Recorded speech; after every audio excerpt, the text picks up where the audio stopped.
Bonjour, Monsieur Karim Nzeri. Alors, vous êtes dans une commission. Est-ce qu'on peut avoir de façon exhaustive tout ce qui se passe et quel est votre rôle concrètement au sein de cette commission? Écoutez, je suis, comme vous l'avez dit, M. Karim Zengui, je suis commissaire au sein de la sous-commission patrimoine culturel et valeurs au compte des traditionalistes. Il faut dire qu'il y a un élément particulier pour ce dialogue, c'est la participation très remarquée par le nombre de contributions des hommes de tradition et de culture.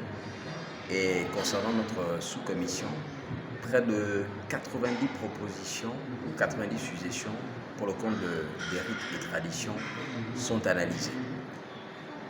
Pour ce qui est de la journée d'hier, donc le lundi, jour auquel nous avons démarré, il a été question pour nous de faire un travail de fond, celui d'abord de regrouper toutes les propositions, les suggestions qui se rejoignent.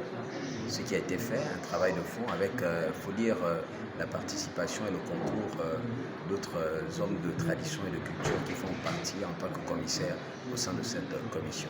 Est-ce que jusque-là tout se passe bien? Je pense qu'il y a des raisons d'espérer pour ce dialogue parce que, au vu de la qualité des différentes interventions et du choix porté sur l'ensemble de ces hommes de tradition et de culture, il faut dire venus de tout horizon, hein, venus de l'intérieur du pays, certains même de la diaspora, et pour chacun avec un talent assez particulier et avec justement des projets pour faire enfin développer justement ce pan de notre culture. Parce qu'il faut dire que les rites sont des vecteurs culturels.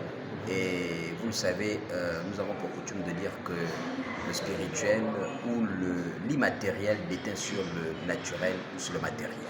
Et donc, les hommes de tradition et de culture que nous sommes, espérons qu'au sortir de ce dialogue, même si je dis qu'il y a plusieurs raisons d'espérer, parce que la manière dont nous travaillons peut augurer des lendemains meilleurs, mais nous souhaitons qu'à la fin de ce dialogue soit réellement mis en place un outil qui sera chargé de réguler et d'organiser, surtout de structurer le secteur des rites et des traditions libéraux.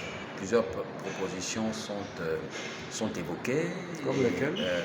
Le Conseil national des rites et traditions, le Conseil national des rites et traditions, le Conseil supérieur des rites et traditions. Dans tous les cas, nous tomberons d'accord sur une terminologie qui pourra regrouper non seulement toutes les propositions, mais surtout de trouver l'adhésion des uns et des autres.